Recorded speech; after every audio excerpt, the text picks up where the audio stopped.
Itu kisah-kisah tuan-tuan. Imam Syafi'i pula. Tidak Imam Abu Hanifah. Tadi yang pertama Ja'far As-Sadiq. Ini pula Imam Syafi'i pula. Yang pernah ditanya oleh 17 orang yang tidak percaya dengan kewujudan Allah. 17 orang. Tentang dalil kewujudannya. Beliau menjawab dengan bertanya, apakah daun pokok, kertau sama rasa? Daun pokok, kertau sama rasa, sama warna, bau dan tabiatnya. Mereka menjawab, ya. Imam Syafi'i berkata, ketika ia dimakan oleh ulat, sutra, ia menghasilkan sutra daripadanya. Ulat makan daun tadi itu dan kerta tadi boleh menjadi sutra. Ulat. Ini tuan-tuan mengerti Allah Ta'ala ya. Jadi kemudian pula ia menghasilkan sutra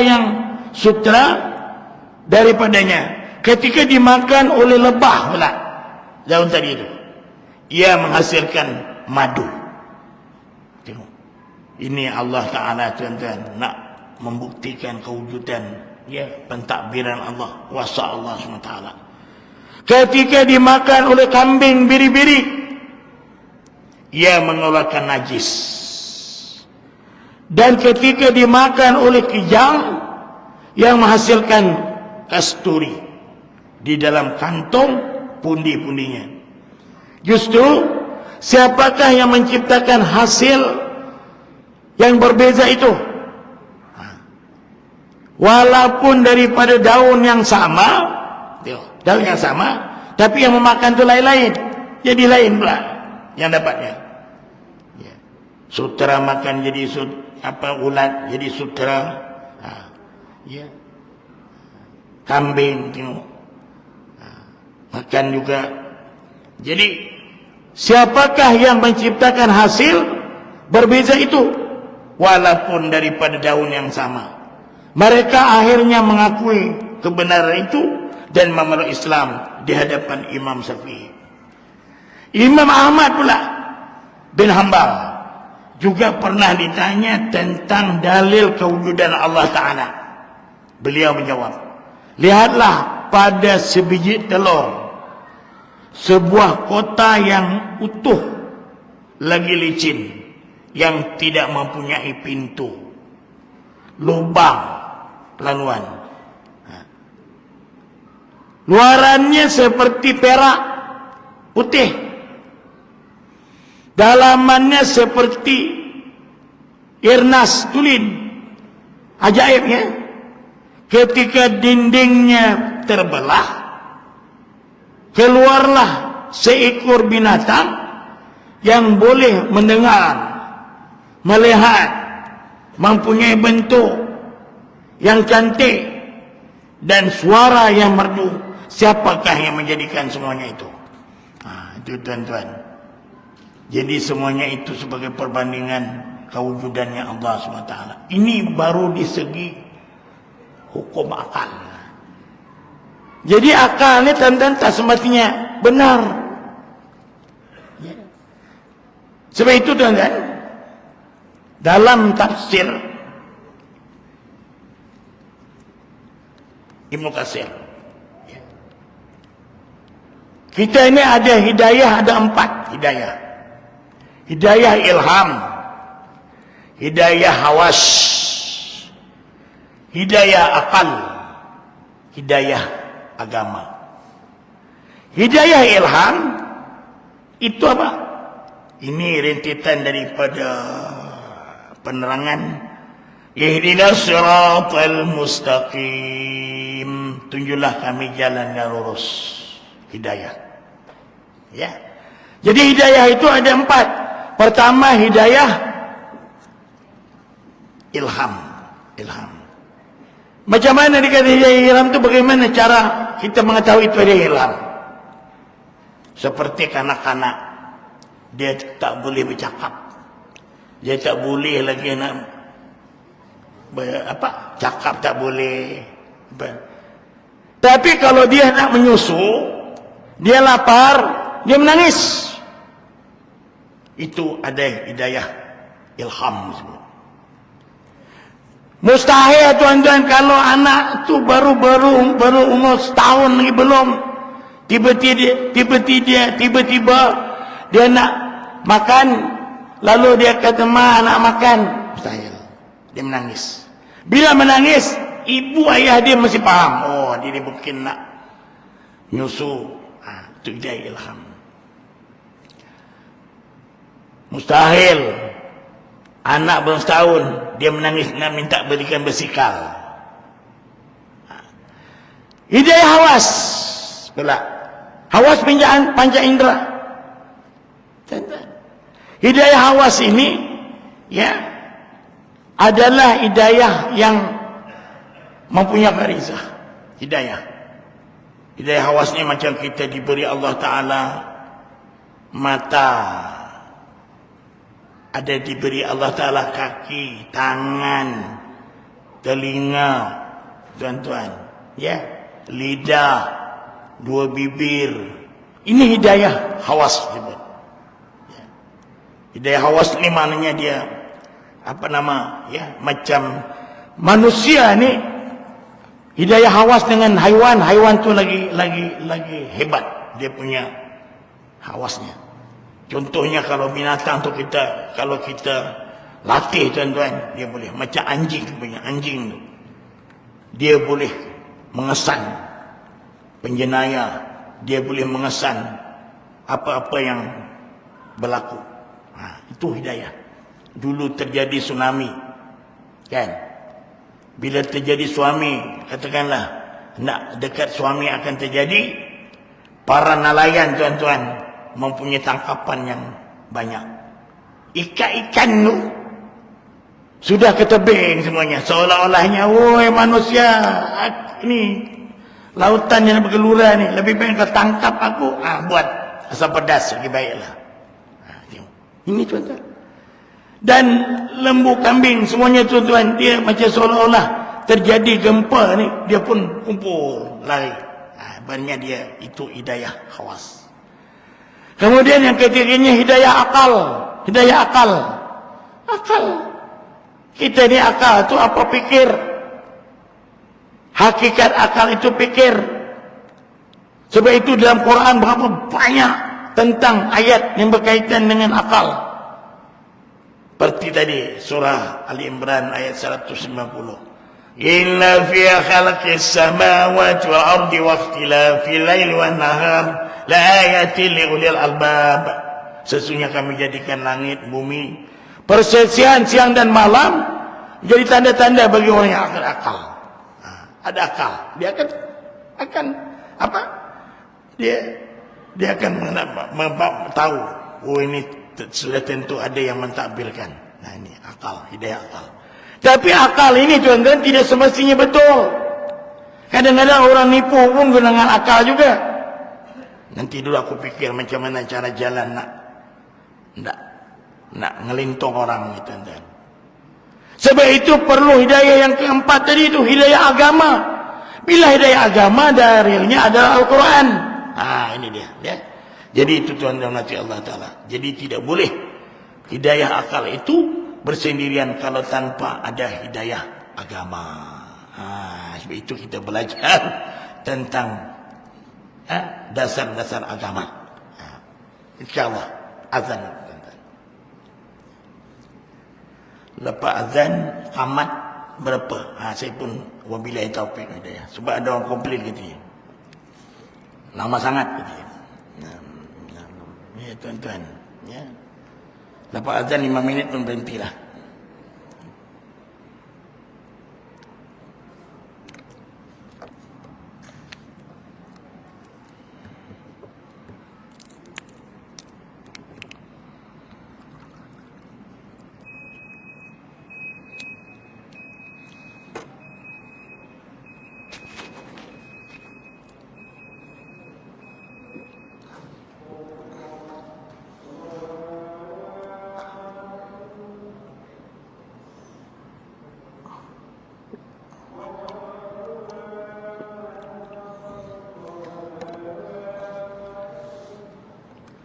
Allah.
Dah.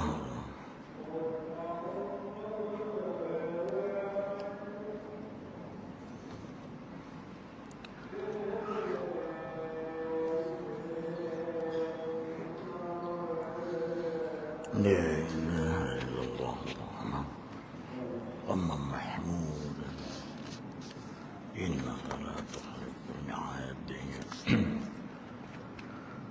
Sambung itu tanya, ya. Jadi hidayah ilham itu bagi kanak-kanak yang belum lagi boleh bercakap. Hidayah hawas itu panca indera kita ni semuanya ada hidayah. Dan hidayah akal, bila kita fikir tentang kejadian-kejadian, itu makna kita insya-Allah kita dapat hidayah. Macam kita tengok hidayah akal ya. Orang alik pergi masjid. Mana pergi haji ni? Ya. Tengok dia fikir. Oh, pergi masjid. Ada apa ya? Nah kan? Jadi itu dapat hidayah. Hidayah itu agama sudah tentu yang berdasarkan kepada dalil-dalil Al-Quran yang tidak boleh sama sekali diragui. Sebab itu kalau kita belajar ilmu tauhid dekat ilmu ini, tuan-tuan, dia ada dalil-dalil dia. Ya, ada dalil akli, nakli. Ya, akli itu akal, nakli itu berdasarkan kepada Al-Quran dan Sunnah Nabi. Ya, catatan di sini dalam fiqhul aqidah ya, memahami. Ini dia punya ya hidayah tadi. Ketika masih remaja, Imam Abu Hanifah, Imam Hanafi lah, pernah mewakili gurunya Imam Ahmad bin Sulaiman dalam perdebatan dengan seorang dahri. Dahri ini orang yang tidak percaya kewujudan Tuhan. Karena ketika itu Imam Hanafi berada di bawah mimbar, dahri berada di atas. Ini dialognya. Dahri, adakah Allah itu maujud? Ada. Maujud itu ada. Dia tanya. Jadi Imam Hanafi jawab, ya ada. Dahri pula tanya, di mana dia ada? Imam Hanafi jawab, Allah ada tanpa tempat. Allah tu ada tanpa tempat. Sebab kalau Allah tu bertempat, tempat tu makhluk. Katakanlah Allah Ta'ala ke atas aras. Aras tu Allah jadikan. Wa huwa ma'akum aina ma kuntum. Allah itu beserta kamu di mana saja kamu berada. Imam Hanafi pula, Allah ada tanpa tempat. Dari pula, bagaimana mungkin sesuatu yang maujud tidak bertempat? Kata Dahri. Imam Hanafi jawab, dalilnya ada pada diri kamu. Kata Imam Hanafi. Dari jawab tanya lagi, buktikan kalau ada pada diri aku. Imam Hanafi, bukankah kamu ada nyawa? Daya, memang Imam Hanafi, di manakah letaknya nyawa kamu itu? Di kepala, di perut, atau di kaki kamu? Ketika itu Dahri tersebut terpinga-pinga tanpa berkata-kata. Seterusnya Imam Hanafi meminta susu. Setelah diberikan kepadanya, dia mula bertanya, Imam Hanafi, adakah ada minyak dalam air susu ini? Dahri kata, ada. Imam Hanafi, di manakah letaknya minyak dalam susu ini? Di sebelah ataskah? Di sebelah bawahkah? Di bawah susu. Sekali lagi Dahri tersebut terpinga-pinga tanpa berkata-kata. Imam Hanafi, ya, soal lagi. Seperti mana nyawa menjawab, seperti mana nyawa tidak bertempat di dalam tubuh, minyak tidak bertempat di dalam susu, maka begitulah Allah Ta'ala ada tanpa tempat. Coba tuan-tuan, kita ni yakinnya ada Allah, kita wajib meyakini bahawa Allah Ta'ala itu ada. Dan Allah itu mempunyai sifat kesempurnaan. Itu sudah cukup. Tak payah dicari-cari lagi. Cari-cari jadi gila pula kita. Itu ya. Dahri terdiam seketika tanpa hujah. Selepas itu dia mula bertanya, apakah yang ada sebelum dan selepas Allah? Tanya dia. Imam Hanafi jawab, tidak ada sesuatu pun sebelum dan selepas Allah. Dahri, bagaimana mungkin sesuatu yang mewujud tanpa ada sesuatu sebelum dan selepasnya? Imam Hanafi jawab, dalilnya ada pada anggota badan kamu. Kenapa? Lihat pada jari jemari di tanganmu. Tidak ada jari sebelum jari ibumu, dan tidak ada jari selepas jari kelingkingmu. Begitulah juga tiada ada sesuatu pun sebelum dan selepas Allah. Dahri hanya mampu mendengar penjelasan Imam Hanafi tanpa membantah. Dia akhirnya bersuara juga.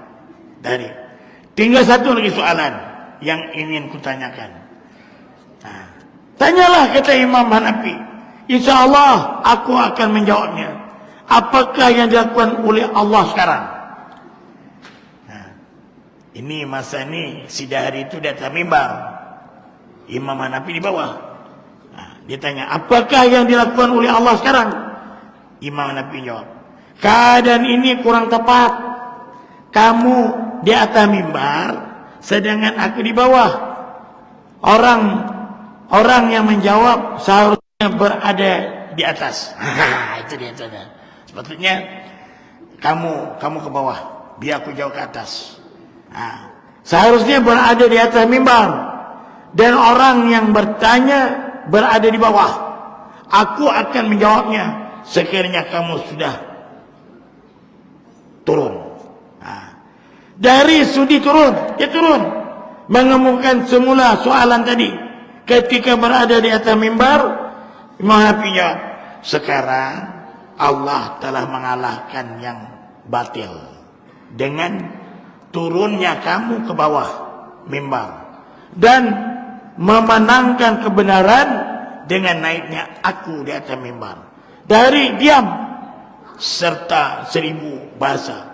Setelah segala pertanyaannya dijawab oleh Imam Hanafi dengan jawapan dan hujah yang tidak dapat dibantah. Inilah tuan-tuan. Jadi ya, itulah dia. Mudah-mudahan tuan-tuan mati Allah Ta'ala ya. Banyak lagi ya di sini, insya-Allah kita akan sambung akan datang. Ini dalil-dalil yang logik. Ini masih lagi dalam keadaan akal. Pasal ilmu kalam belajar ya. Sebenarnya kita ni kalau belajar tauhid, Cukup dengan dalil pun dah kita dah. Tapi sebabkan manusia ni tadi tu tak percaya adanya Allah, tak percayanya Allah mengadakan itu yang mengatur segalanya. Ini yang terjadi dialog tadi ni tuan-tuan. Sebenarnya kalau kita mengaji tentang dalil Quran aja dia cukup dah kita. Sebab kita tak payah dicari Allah Taala tu kat mana, dia kat mana. Dia kat atas ke bawah ke, kanan ke kiri ke, depan ke belakang. Kita wajib mengiktikadkan ada Allah. Dan Allah itu mempunyai sifat kesempurnaan. Maha suci Allah bersifat kekurangan. Itu je. Dah. Wallahu alam. Aqulu qawli hadza wa astaghfirullahal azim li wa lakum wa lisairil muslimin wal muslimat wal mu'minina minal innahu wal ghafur rahim. Allahumma aghnina bil ilmi زينا بالعلم وأكرمنا بالتقوى وجنب العافية سبحانك اللهم بحمدك أشهد أن لا إله إلا أنت أستغفرك وأتوب إليك والحمد لله رب العالمين السلام عليكم ورحمة الله وبركاته.